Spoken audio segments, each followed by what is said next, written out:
Capso, e nós vamos falar agora sobre o Trump sossa, né? Eu falo para vocês que o Trump é meio sossa, ele tem umas ideias altamente socialistas no final das contas. Olha essa ideia do Trump, ele está propondo um limite máximo nos juros do cartão de crédito americano. O máximo seria 10%. Eu já ouvi esse papo aqui no Brasil e de sossas. Olha só quem é que apoia essa opção do Trump lá nos Estados Unidos. O Bernie Sanders. Ele está dizendo, não, que eu não vejo a hora do Trump falar isso daí, aprovar essa taxa de 10%. Eu já expliquei para vocês porque que taxar juros é um erro, né? É um congelamento de preço, no final das contas, porque os juros é o preço do dinheiro no tempo, ou seja, se você quer dinheiro antes, você paga os juros, isso tem um custo, né? Alguém está deixando de gastar esse dinheiro agora para que você possa gastar esse dinheiro agora e pagar essa pessoa no futuro, tem um custo. E o preço, né? Esse preço que você paga pelo dinheiro no tempo é os juros. E se você tabela os juros, acontece o que acontece em todo tabelamento de preço. A coisa falta, né? Por quê? Porque vai ter menos gente disposta a emprestar dinheiro para você. No final das contas, você vai ter falta de crédito. É o que acontece com todo congelamento. Toda vez que o Brasil tentou congelar o preço das coisas, vamos congelar o preço da carne. Sumiu carne do supermercado. Você não acha mais carne para comprar em lugar nenhum. Vamos congelar o preço de, sei lá, leite. O leite some do supermercado, não tem leite mais para ninguém. Porque é óbvio, né? Congelou o preço, você tá forçando um valor que tem mais gente querendo comprar do que gente querendo vender. Falta produto. É sempre assim. Enfim, o Trump é um sossa de direita, com essas ideias dele aqui. Mas é o que eu falo para vocês. Nenhum político é perfeito. Por isso que eu continuo apoiando o Trump. Acho que tem um monte de coisa que eu discordo do Trump. Mas, no final das contas, acaba sendo a melhor opção lá nos Estados Unidos. Vamos entender esse caso aqui. Por quê? Porque tem muita gente dizendo que a democracia nos Estados Unidos falhou porque justamente o Trump é um sossa, a Kamala Harris é um sossa também, é outra sossa, só tinha sossas lá. E aí, falhou a democracia? E o pior do que isso, eu já vi vários artigos, até aqui no Brasil, esse artigo aqui não é do Brasil, tá? Esse artigo aqui é da China, né? Mas explicando como é que a democracia chinesa funciona. Olha só a democracia brasileira, a democracia tradicional americana, em que as pessoas votam, escolhem o presidente, não funciona não. Mas a democracia chinesa funciona. Que democracia na China? O pessoal não vota, o Xi Jinping é eleito lá pela elite do coisa. Vamos entender o que eles propõem nesse caso aqui, que é muito. Chega a ser engraçado, tá? Essa notícia foi sugerida por Milei Turguniev, Luquinha Latino e várias outras pessoas. Obrigado aí ao pessoal que sugeriu notícias lá no nosso site, no visãolibertaria.com. E obrigado a você que está assistindo o nosso vídeo. Se você gosta do nosso conteúdo, por favor, deixe o seu like, se inscreva aqui no canal, né? Então, como eu falei para vocês, o Trump é meio sossa. Tem um monte de ideia sossa do Trump. Proibir imigração. Pô, isso é ideia sossa, cara. Isso é coisa de sossa. Fronteiras são linhas imaginárias criadas por países. Ninguém tem que impedir imigração nenhuma. Né? Você tem o direito, na sua propriedade privada, de evitar que as pessoas entrem na sua propriedade privada. Mas se o seu vizinho quer receber mexicanos, coreanos, chineses, sei lá quem, a propriedade é dele, ele recebe quem ele quiser lá, né? Então, ou seja, eu acho uma besteira esse negócio de proibir imigração, coisa de sossa. Entendo que tem um problema, tá? Entendo que tem um problema, por quê? Porque a imigração está sendo usada hoje como uma arma híbrida, né? A gente sabe que lá na Polônia, que lá na Finlândia, a Rússia está explicitamente tentando jogar a imigração para a Finlândia e para a Polônia na tentativa de desestabilizar esses países. Então, não é estranho, não seria estranho imaginar que a Rússia está fazendo isso também com toda a Europa, na verdade, com todos os Estados Unidos, está justamente jogando um monte de imigrante na Europa para justamente forçar a desestabilizar os governos desses países. É uma arma híbrida, né, de guerra. Mas, então, nesse sentido, sim, acho que talvez seja interessante estudar o que está acontecendo ali. Para pensar aqui, ó, essa aqui é uma notícia de hoje, aqui, ó. Caravana massiva vai chegar até a fronteira, saindo de Tapuchala, no México. Isso aqui é no sul do México. Vem cá, você acha que o pessoal vai empurrar carrinho de bebê aqui? Isso aqui é carrinho de bebê, ó. Aqui, ó. Carrinho de bebê, um carrinho de bebê, outro carrinho de bebê, outro carrinho de bebê aqui, ó, 3 carrinhos de bebê, criança pequena. Você acha que esse pessoal vai andar 2.000 quilômetros até chegar nos Estados Unidos? Isso daqui é armado, gente. Isso aqui é óbvio que isso aqui é armado. O pessoal vai de ônibus, mas de vez em quando eles param os ônibus, falam para todo mundo descer, vamos fazer o filme, vamos fazer o filminho. Aí o pessoal vai andando aqui e depois eles sobem no ônibus de novo. Eu não estou dizendo que não seja uma caravana de imigração. Eu estou dizendo que essa ideia do pessoal andando assim, coisa e tal, isso daqui é armação. Evidente que é armação. Agora, se é armação, não é espontâneo. Tem alguém por trás dessa imigração. Concorda comigo?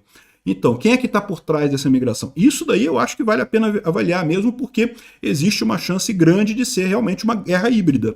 Estão jogando gente lá nos Estados Unidos para desestabilizar a democracia ocidental. Quem que teria interesse nisso? Eu apontaria para o Putin. Pode ser a China também? Pode ser a China também. Né? Assim, de novo, isso daqui não é natural. Imigração natural que eu defendo, que eu acho que é justo, que eu acho que é libertário, é outra coisa diferente. O pessoal não vai numa multidão dessa. Isso daqui é montado. Quem que montou, eu não sei, mas é montado claramente. Isso aqui é mais de 2.000 quilômetros da fronteira americana. O cara vai empurrar carrinho de bebê a 2.000 quilômetros? Não vai. O carrinho de bebê não dura isso aqui, não consegue chegar lá. A criança vai andar. A criança anda uma hora, já tá querendo pedir no colo, já não aguenta mais andar e coisa e tal.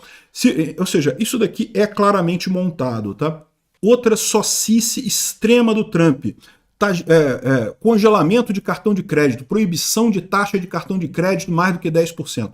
O pessoal gosta disso? É lógico que gosta. Ninguém gosta de pagar juros. Pagar juros é um preço, é igual comprar qualquer coisa, pô. Eu gostaria de ter tudo de graça. Por quê? Né? Mas tem que pagar, né? Essa é a ideia da economia, né? A economia existe exatamente para direcionar os recursos escassos.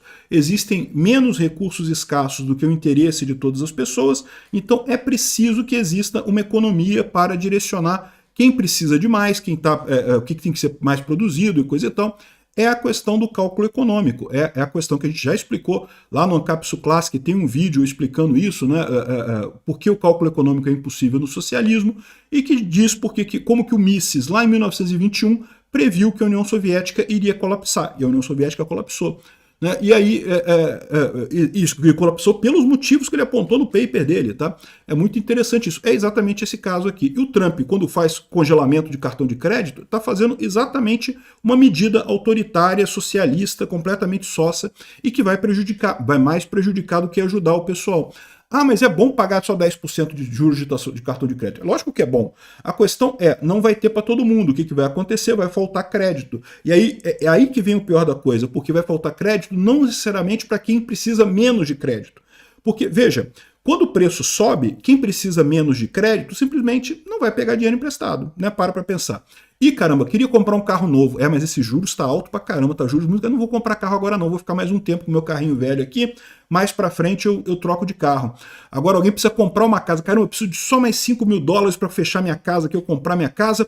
Ah, tem os juros altos aqui, não, mas é muito importante para mim comprar minha casa, para eu ter minha segurança, então eu aceito pagar esses juros mais caros. Então, repara, quando você tem os juros funcionando no livre mercado, você garante que a pessoa que precisa mais, ela vai aceitar pagar mais caro por aquilo e você vai estar atendendo quem precisa mais daquele recurso. Ao contrário, se você congela, passa a ser quem chegou primeiro pega o recurso. E aí, no final das contas, faltou exatamente o cara comprou o carro novo, que ele não precisava tanto assim comprar, e o cara que precisava muito do dinheiro para comprar a casa dele não conseguiu um empréstimo porque não tinha mais crédito para ele ali, secou o crédito, né? Então é o que eu falo para vocês, essas ideias de controle de preço, isso piora a situação, não ajuda absolutamente ninguém, né? Mas isso daqui está num contexto maior, né? Não, Peter, mas por que você apoia o Trump então? Eu falo, não, porque o Trump é sócia, mas é a opção menos pior. Democracia acaba sempre sendo isso, né? Mas aí muita gente questiona esse negócio. Tem o pessoal, por exemplo, falando aqui, ó, eleições nos Estados Unidos, a democracia em que o povo não tem voz, ou seja, eles estão criticando aqui porque muita gente não queria votar nem no Trump, nem na Kamala Harris, né? Haviam outros candidatos, a Jill Stein, o Chase Oliver, a Cláudia de la Cruz e não sei o que lá, só que nenhum deles tem chance, é o Trump ou a Kamala Harris. Aqui no Brasil acaba acontecendo a mesma coisa, um monte de gente não gosta nem do Bolsonaro nem do Lula. Essas pessoas estão erradas? Não, é direito delas não gostar nem de um nem de outro. Mas no final das contas a democracia força você a escolher um lado menos pior. É sempre assim, a democracia é sempre do menos pior, né? E aí o pessoal começa a criticar, pô, então quer dizer que, por que as pessoas não estão valorizando a democracia, né? E eu falo essa história, aqui no Brasil as pessoas não estão valorizando mais a democracia por causa do STF. O STF está dizendo todo dia que, porra, foda-se em quem você votou, quem manda aqui é a gente. É o pior caso do mundo. Mas no mundo inteiro está tendo um sentimento parecido com esse, né?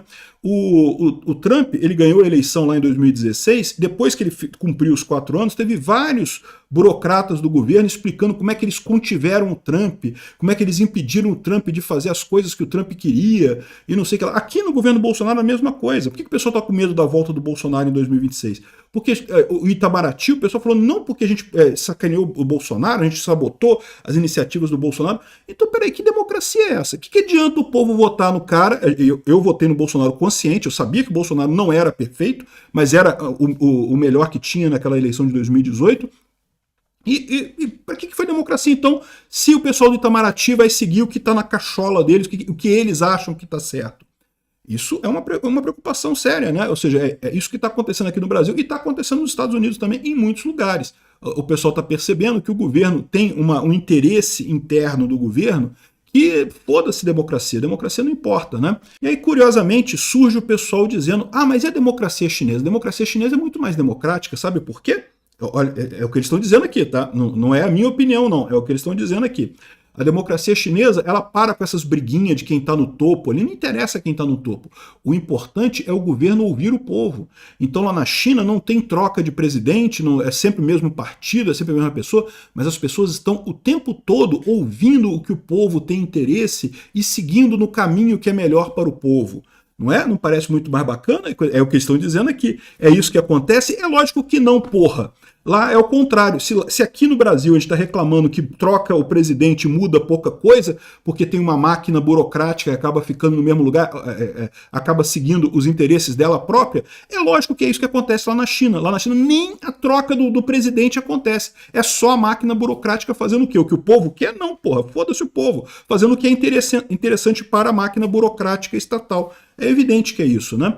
E mesmo que, por hipótese, você acreditasse que essa máquina burocrática pudesse tomar uma decisão com base no que o povo quer, lembra a teoria do Hayek, tá? Tem um vídeo sobre isso também lá no Visão Libertária, não, no Ancapsu Classic. Tem um vídeo explicando a teoria do Hayek, em que ele mostra que o conhecimento está distribuído na sociedade. Então, mesmo que por hipótese, vamos supor que a gente tivesse uma burocracia que pensasse no povo brasileiro, né? Que a democracia chinesa, por exemplo, pensa no povo chinês. O que eles estão falando aqui, o que a propaganda deles fala. Não, porque a gente está aqui, não tem troca de presidente, porque isso é uma besteira, isso não faz diferença. O importante é o governo ouvir o povo e seguir o que o povo quer. É impossível isso acontecer. O Hayek prova matematicamente que o conhecimento está disperso na sociedade. A única maneira de você capturar essa informação do que é melhor para a sociedade é usando o livre mercado. Por quê? Porque o livre mercado, sim, você tem essa coisa acontecendo, você tem as sinapses neurais, que são as pessoas comprando e vendendo, né? E o dinheiro é a serotonina desse cérebro social, em que justamente você faz. Quando a pessoa quer mais alguma coisa, ela acaba comprando mais daquilo, o preço acaba subindo, isso sinaliza para o cérebro social que deve se produzir mais daquele produto, e as coisas se equilibram. Ou seja, os interesses da sociedade só são atendidos pelo livre mercado. O governo é incapaz, mesmo que ele queira, mesmo que supostamente essa propaganda aqui fosse verdadeira, de saber o que o povo realmente quer, né? E é lógico, esse pessoal que fica falando assim, não, porque o povo não tem voz, né? Esse pessoal, quando fala a voz do povo, quer falar a voz do que ele acha, né? Lógico, né? Porque o povo, cada um tem um interesse, não tem esse negócio de a voz do povo, cada um tem uma voz, meu amigo. Não existe esse negócio de vontade social. Cada pessoa na sociedade tem uma vontade diferente das outras. Toda vez que alguém fala que temos que atender à vontade do povo, tá falando, não, tem que atender a minha vontade, que eu tô dizendo que é do povo, porque, né, o povo fica mais bacaninha, fica mais legal, né? Enfim, e a China vem com esse negócio todo aqui, ó. Não, porque a modernização da China destrói o mito da democracia ocidental, esquecendo que a China, de fato, só teve realmente um aumento de riqueza da população no momento em que se abriu para o livre mercado, né? Enquanto a China era comunistona, ali pé de chumbo mesmo, ali comunista, marxista mesmo, como dizia a coisa, a China estava numa miséria completa, fomes e fomes, vários holodomor, né? Vários fomes que mataram milhares de pessoas lá na China, né? O tal do grande passo para frente, né? O grande passo adiante do Mao Zedong, que matou um monte de chineses. Enquanto era comunismo, enquanto era essa coisa centralizada, era essa tragédia. Quem mudou a coisa foi o Deng Xiaoping, né, que veio com a ideia de que não importa se o gato é branco ou preto, importa que ele mate rato, né? E aí adotou o capitalismo dentro da China. Isso fez com que a China desenvolvesse muito fortemente. Não foi o governo comunista que desenvolveu a China, não foi o governo buscando o interesse dos chineses, não, foi o livre mercado, né? E justamente, no final das contas, quando agora o Xi Jinping volta a querer controlar mais a China, é que está piorando a situação, né? Estados Unidos não deveriam dizer que tipo de política outros países deveriam ter. É verdade. Mas eu gosto muito que os Estados Unidos tipicamente busca mais liberdade.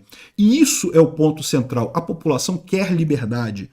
Achar que o pessoal gosta do regime chinês porque atende os anseios do povo, não, atende os anseios da burocracia chinesa. A população quer liberdade, sempre, né? E essa daqui é o resultado. É por isso que eu acho que o Trump é melhor lá nos Estados Unidos, é por isso que eu acho que o Bolsonaro é melhor aqui no Brasil. O Bolsonaro tem uma sociice também de, sei lá o quê, não, de que grafeno e como é que é o nome daquele negócio? Do nióbio. Não, que temos que nacionalizar o nióbio. Ah, porra, para com isso, tem que nacionalizar nada, não existe indústria estratégica no Brasil, aliás, em lugar nenhum no mundo, né? Indústria é indústria. E aqui, ó, é por isso que eu acho que o Trump é o melhor lá. O Elon Musk está querendo diminuir o governo dos Estados Unidos, recortes massivos de funcionário e gasto estatal. O mesmo plano do Milley, a mesma coisa que Bolsonaro estava fazendo aqui no Brasil, cortando imposto e pronto. Ah, Bolsonaro é perfeito, toma todas as decisões corretinhas, certinhas? É lógico que não, mas ele tem chance de ganhar. E ele é um cara que está no caminho correto. O caminho do Trump, o caminho do Milley, o caminho de diminuir o tamanho do Estado, né? O caminho contrário da China, de achar que não, porque a gente é uma democracia, porque nós ouvimos o povo. Ah, porra, conta outra, meu amigo. Obrigado por assistir o vídeo até o final. Além de curtir, compartilhar e se inscrever no canal, considere se tornar patrocinador com valores a partir de R$ 1,99. Clique no botão Seja Membro abaixo para saber as condições e vantagens de patrocinar o canal. Mais informações sobre o nosso projeto, visite nossos sites indicados na tela.